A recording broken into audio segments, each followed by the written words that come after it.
જોવા મળી રહી છે. નવી નવી ટેકનોલોજીની સાથે અહીંયા નિદાન અને સારવારની પદ્ધતિઓ પણ બદલાયેલી જોવા મળે છે. ત્યારે ખાસ કરી અને આજે આપણે પ્રોસ્ટેટ કેન્સરની વાત કરવા જઈ રહ્યા છે. ત્યારે પ્રોસ્ટેટ કેન્સરમાં ટ્રીટમેન્ટ અને નિદાનમાં કઈ નવી પદ્ધતિઓ અત્યારે હાલ જોવા મળે છે અને તેનો એડવાન્ટેજ અહીંયા શું હોઈ શકે છે તે વિસ્તૃત રીતે આજે આપણે સમજવાનો પ્રયત્ન કરીશું. અને આ ચર્ચા માટે અત્યારે હાલ મારી સાથે જોડાયા છે ડોક્ટર હેમાંગ બક્ષી, કે જેઓ યુરો ઓન્કોલોજિસ્ટ છે અને રોબોટિક સર્જન છે. 25 વર્ષથી પણ વધારે બહોળો અનુભવ તેઓ ધરાવે છે. તો ડોક્ટર હેમાંગ, આપનું સ્વાગત છે. Thank you. નમસ્કાર. ડોક્ટર હેમાંગ, ખાસ કરી અને પ્રોસ્ટેટ કેન્સરની જ્યારે આપણે ચર્ચા કરી રહ્યા છે ત્યારે સૌથી પહેલા આપની પાસેથી એ જાણવું છે કે પ્રોસ્ટેટ કેન્સર અત્યારે હાલ કેટલું પ્રચલિત છે, પ્રસરિત છે અને સાથે તેના થવાના કારણો અહીંયા કયા કયા છે? હવે પહેલાની સરખામણીમાં પ્રોસ્ટેટ કેન્સરનો ઇન્સિડન્સ કે એનું જે વૃદ્ધિનો દર છે એ છેલ્લા 20 વર્ષમાં વધારે જોવા મળે છે. એનું એક કારણ એ છે કે એનું નિદાન અત્યારે વહેલું થાય છે ટેકનોલોજીના કારણે અને અવેરનેસના કારણે. જો આપણે નંબર્સની વાત કરીએ તો 1 લાખ પુરુષે 9 પુરુષોમાં લગભગ પ્રોસ્ટેટ કેન્સરનો ઇન્સિડન્સ આપણને જોવા મળે. સામાન્ય રીતે આ બીમારી 50 વર્ષ પછી જોવા મળે છે. તેને થવાના કોઈ ચોક્કસ કારણો નથી, જેમ કે સ્મોકિંગ વગેરે અમુક કેન્સરમાં આપણે જોઈએ છે કે કારણભૂત હોય છે, પણ પ્રોસ્ટેટ કેન્સરમાં એવા ચોક્કસ કારણો નથી. હા, 2 ફેક્ટર જવાબદાર છે, એક એન્વિરોન્મેન્ટલ અને બીજું જીનેટિક. જે લોકોને ફેમિલીમાં પ્રોસ્ટેટ કેન્સરની હિસ્ટ્રી હોય તે લોકોને આ કેન્સરનું પ્રમાણ 2 થી 3 ગણું વધારે જોવા મળે છે. જી ડોક્ટર હેમાંગ, જે રીતે અહીંયા આપે જણાવ્યું કે પ્રોસ્ટેટ કેન્સર થવાના કોઈ એવા ચોક્કસ કારણો અહીંયા નથી રહેતા અથવા તો નથી હોતા, ત્યારે અમે આપની પાસેથી એ જાણવા માંગીશું કે શું પ્રોસ્ટેટ કેન્સરને આપણે અટકાવી શકીએ છીએ ખરા? પ્રોસ્ટેટ કેન્સર અનફોર્ચ્યુનેટલી આપણે અટકાવી નથી શકતા, પણ અત્યારની ટેકનોલોજી પ્રમાણે જો એનું વહેલું નિદાન કરવામાં આવે, રેગ્યુલર હેલ્થ ચેકઅપ દ્વારા ટેસ્ટિંગ કરવામાં આવે, તો આપણે આ બીમારીને વહેલી પકડી શકીએ છીએ અને તેને સંપૂર્ણ રીતે ટ્રીટમેન્ટ દ્વારા મટાડી શકીએ છીએ. તો આપણે નિવારણ ચોક્કસ કરી શકીએ છીએ, પણ અટકાવી શકતા નથી. જી ડોક્ટર હેમાંગ, હવે આપની પાસેથી એ જાણવા માંગીશું કે પ્રોસ્ટેટ કેન્સર જે વ્યક્તિને હોય, જે પેશન્ટને હોય, તેના લક્ષણો કેવા હોય છે? પેશન્ટ પ્રોફાઇલની અહીંયા જો વાત કરીએ તો તે કેવી જોવા મળતી હોય છે? શું સમયની સાથે તેમાં પણ બદલાવ અથવા તો ફેરફાર આપણને અહીંયા જોવા મળતા હોય છે કે? હા, ચોક્કસ. આપણે જે પહેલા આજથી લગભગ 30 વર્ષ પહેલા જે અમે પ્રોસ્ટેટ કેન્સરના પેશન્ટ જોતા હતા તે મોટે ભાગે એડવાન્સ્ડ અથવા મેટાસ્ટેટિક, એટલે રોગ જ્યારે 4થા સ્ટેજમાં ફેલાઈ ગયો હોય, હાડકામાં ફેલાઈ ગયો હોય અને દુખાવા સાથે આવે, કમરના દુખાવા સાથે આવે, એવા દર્દીઓ વધારે જોવા મળતા હતા. હવે છેલ્લા 20 વર્ષમાં ફાયદો એ રહ્યો છે કે અવેરનેસ અને અર્લી ડાયગ્નોસિસના કારણે લોકલાઇઝ પ્રોસ્ટેટ કેન્સર, કે જે કેન્સર પ્રોસ્ટેટ પૂરતું મર્યાદિત છે, તેવા દર્દી આપણે વધારે જોઈ શકીએ છીએ. અને જે ખૂબ સારી વસ્તુ છે, કારણ કે એ સ્ટેજમાં આપણે પ્રોસ્ટેટ કેન્સરને કમ્પ્લીટલી મટાડી શકીએ છીએ. હવે આના માટે અમુક પરિબળો જવાબદાર છે, જેમ કે PSA નામનો બ્લડ ટેસ્ટ છે, હેલ્થ ચેકઅપ્સ જે આપણે થઈ રહ્યા છે બધી હોસ્પિટલ્સમાં, ગવર્મેન્ટ તેમજ પ્રાઇવેટ હોસ્પિટલ્સમાં, અને પબ્લિક અવેરનેસના ટોક્સ જે અમે બધા જ આપી રહ્યા છીએ અને કેમ્પેન્સ કરી રહ્યા છીએ, તેના કારણે લોકોમાં પણ આ બીમારીની અવેરનેસ વધી છે અને એના કારણે ડાયગ્નોસિસ વહેલું થાય છે. હવે શરૂઆતના જે નિદાનના ચિહ્નો છે, મોટે ભાગે 50 વર્ષ પછી પ્રોસ્ટેટની તકલીફ ચાલુ થાય પુરુષને, અને તેના મેઇન સિમ્ટમ્સ છે કે યુરિનમાં તકલીફ થવી, દુખાવો થવો, બળતરા થવી, અટકાવો થવો વગેરે. હવે આ તકલીફ પ્રોસ્ટેટની સાદી બીમારી જે BPH, જે વધારે કોમન છે, જે બિનાઇન એટલે જે નોન કેન્સરસ એન્લાર્જમેન્ટ છે, તેમાં પણ જોવા મળે છે અને કેન્સરમાં પણ જોવા મળે છે. એટલે શરૂઆતના સ્ટેજમાં આ બંને કેન્સરની ગાંઠ અને સાદી ગાંઠ બંનેમાં પ્રોસ્ટેટમાં આ સિમ્ટમ્સ કોમન જોવા મળશે. પણ તેના નિદાન માટે, આ સાદી છે કે કેન્સરગ્રસ્ત, એના માટે યુરોલોજીસ્ટ દ્વારા તપાસ, PSAનું ટેસ્ટિંગ અને બાયોપ્સી દ્વારા આપણે નિદાન કરી શકીએ કે આ પ્રોસ્ટેટ કેન્સર છે કે સાદી ગાંઠ છે. જી બિલકુલ. તો સર, અહીંયા લક્ષણોમાં ફેરફાર જોવા મળી રહ્યા છે, પેશન્ટ પ્રોફાઇલમાં અહીંયા કેટલાક બદલાવ જોવા મળી રહ્યા છે, તો અહીંયા નિદાન પદ્ધતિઓ પણ બદલાઈ છે. લાસ્ટ 20 વર્ષની આપણે અહીંયા વાત કરીએ તો નિદાન પદ્ધતિઓમાં પણ કોઈ ફેરફાર અથવા તો કોઈ નવી ટેકનોલોજી અત્યારે હાલ જોવા મળી રહી છે કે? ચોક્કસ. આપણે પહેલા ફક્ત સાદી બાયોપ્સી દ્વારા ડિજિટલ ગાઈડેડ બાયોપ્સી જેને અમે કહેતા તેના દ્વારા આપણે પ્રોસ્ટેટ કેન્સરનું નિદાન કરતા.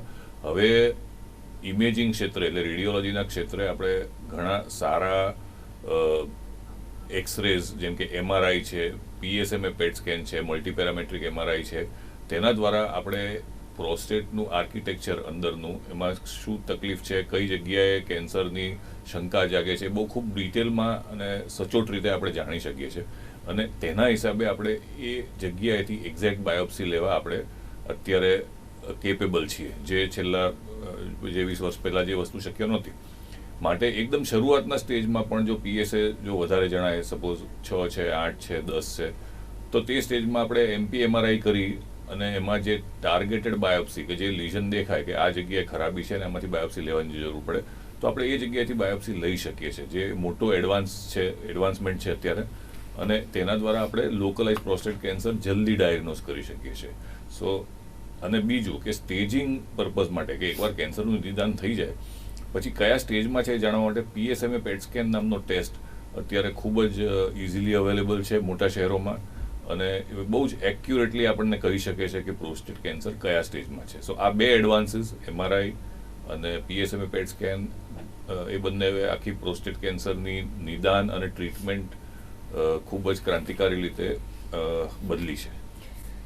જી બિલકુલ. તો દર્શક મિત્રો, જે મેડિકલ ક્ષેત્રે પરિવર્તન આવ્યા છે તેના લીધે પ્રોસ્ટેટ કેન્સરમાં પણ ઘણું વહેલું નિદાન થઈ શકે છે. ઇનફેક્ટ અહીંયા સ્ટાર્ટિંગ સ્ટેજમાં પણ આપણને ખ્યાલ આવી શકે છે.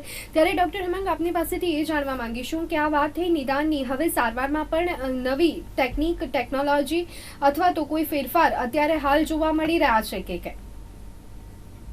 જી બિલકુલ. શરૂઆતના તબક્કામાં આજથી 30 વર્ષ પહેલા જ્યારે પ્રોસ્ટેટ કેન્સરનું નિદાન હતું ત્યારે એક જ ટ્રીટમેન્ટ આપણી પાસે ઉપલબ્ધ હતી અને એ છે હોર્મોનલ થેરપી. હવે છેલ્લા અમુક વર્ષોમાં જે એડવાન્સમેન્ટ થયા છે તેની સાથે આપણે પ્રોસ્ટેટ કેન્સર સંપૂર્ણ મટાડવા માટે સર્જરી અથવા રેડિયેશન થેરપીનો ઉપયોગ કરીએ છીએ. જો પેશન્ટની ઉંમર 75 વર્ષથી ઓછી હોય તો સામાન્ય રીતે, અને જો પેશન્ટની કન્ડિશન સારી હોય, ફિઝિકલ કન્ડિશન, તો સર્જરી કરીને રેડિકલ પ્રોસ્ટેટેક્ટોમી નામનું ઓપરેશન આપણે કરીએ છીએ, જેમાં આખી પ્રોસ્ટેટ તેના આજુબાજુના ટિશ્યુ સાથે આપણે કાઢી શકીએ છીએ. સો આ એક ઘણો સારો વિકલ્પ છે લોકલાઇઝ પ્રોસ્ટેટ કેન્સરની સારવાર માટે, જેનાથી પ્રોસ્ટેટ કેન્સર સંપૂર્ણપણે મટી શકે છે.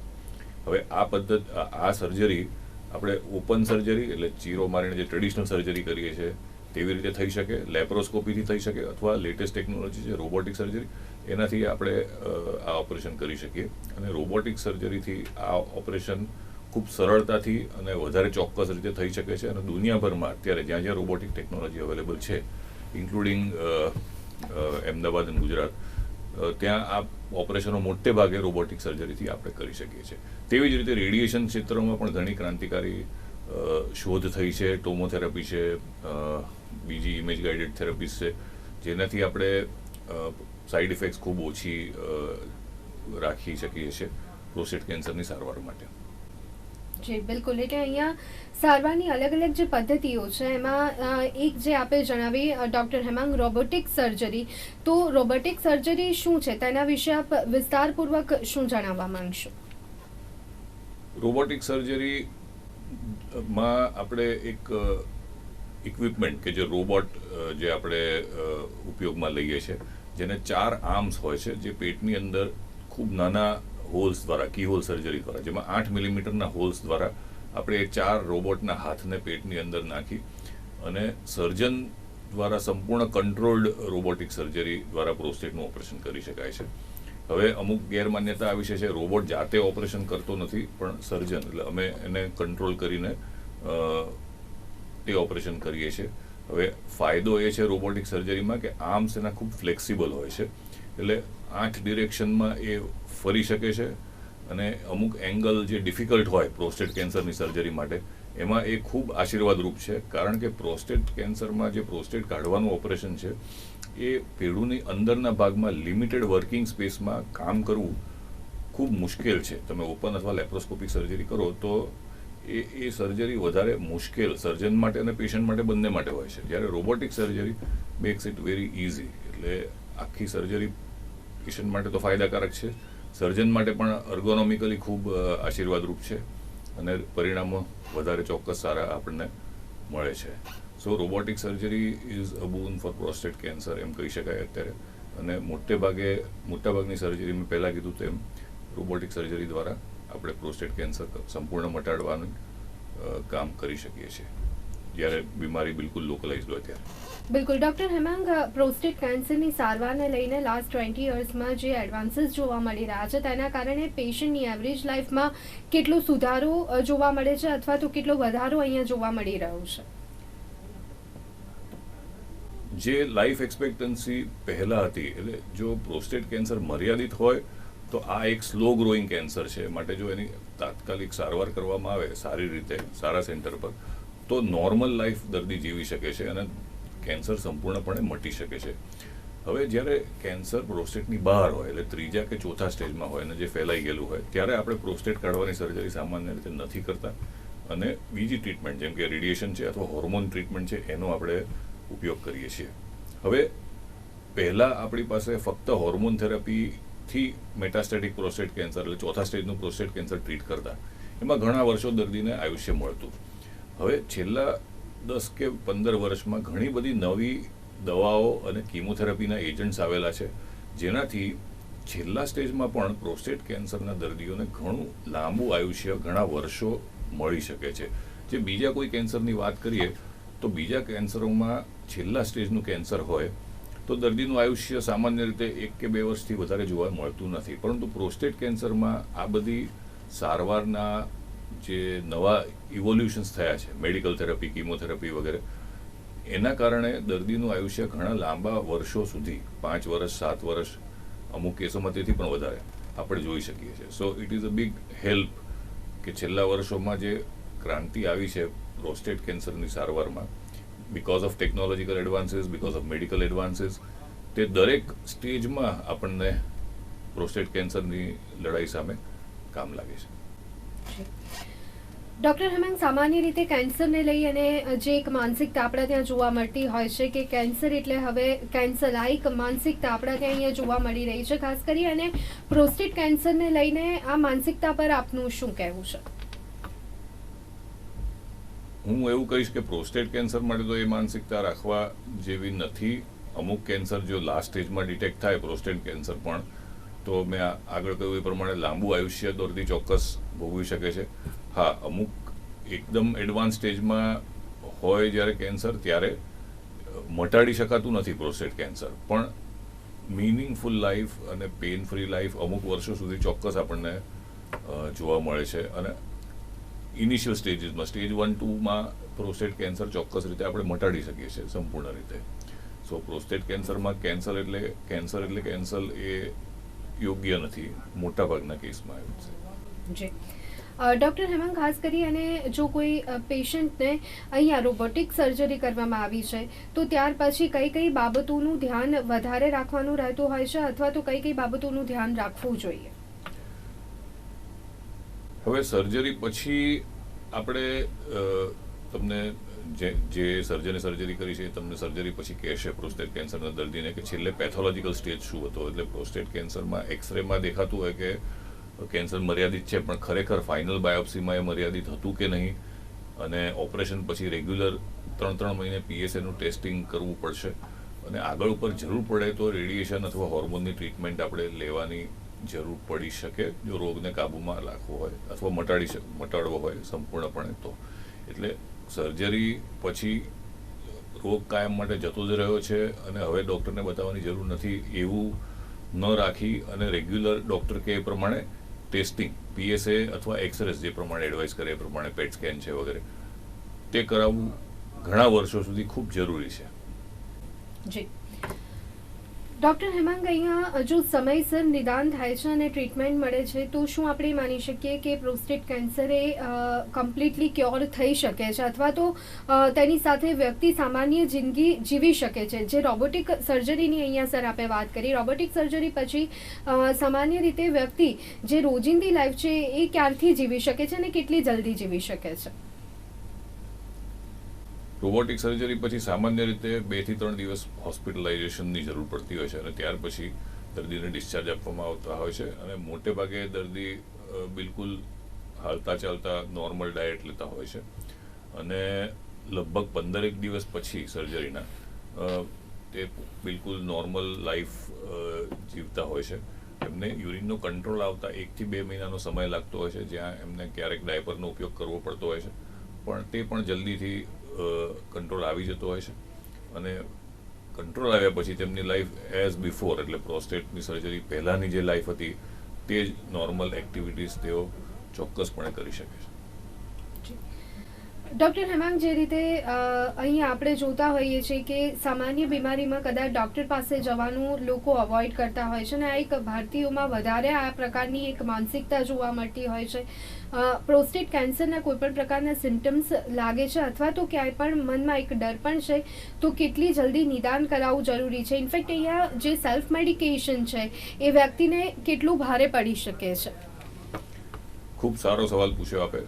હવે ઘણી વખતે પ્રોસ્ટેટની શરૂઆતના સિમ્ટમ્સ કેન્સરના હોય તો એમને પેશાબમાં બળતરા, દુખાવો, અટકાવો વગેરે થશે, અને ઘણા પેશન્ટ્સને એવું લાગે છે કે આ તો ઉંમરના હિસાબે આ વસ્તુ નોર્મલ છે, કે બ્લેડરનું પ્રેશર ઓછું થાય એટલે યુરિન કરવામાં થોડી ઘણી તકલીફ પડે, એના માટે કંઈ ડૉક્ટરને બતાવવાની જરૂર ના હોય.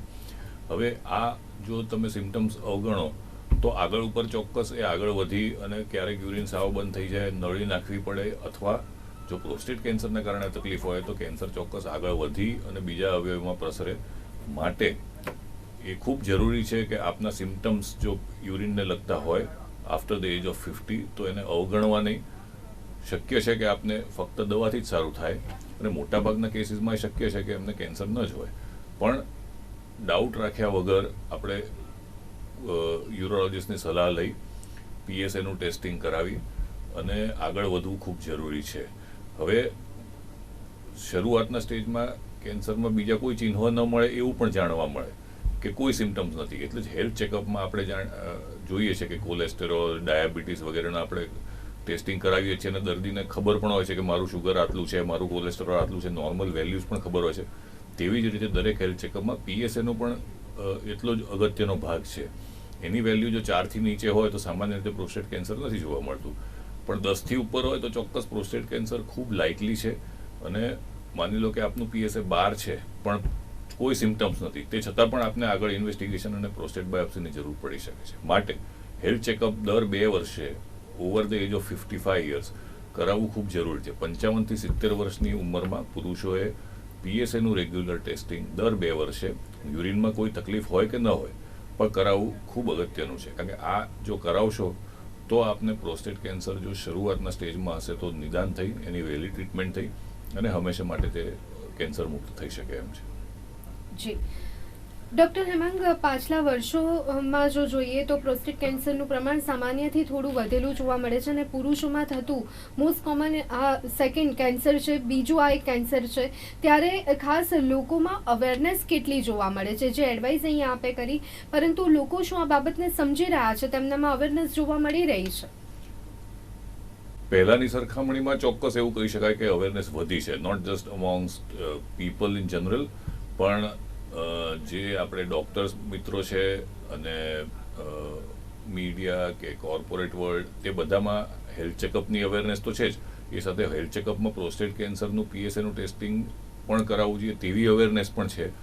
અને તેના કારણે જ અમે જે પહેલાં જોતા હતા કે પ્રોસ્ટેટ કેન્સરનો કોઈ દર્દી આવે તો 80% દર્દી એડવાન્સ સ્ટેજમાં આવે, જ્યારે હવે એવું જોવા મળે છે કે 60% કે 50% જેટલા દર્દી જ એડવાન્સ સ્ટેજમાં હોય છે, બાકીના 50% સ્ટેજ ક્યોરેબલ સ્ટેજમાં આવે છે અને પ્રોસ્ટેટ કેન્સર સંપૂર્ણપણે મટી શકે છે.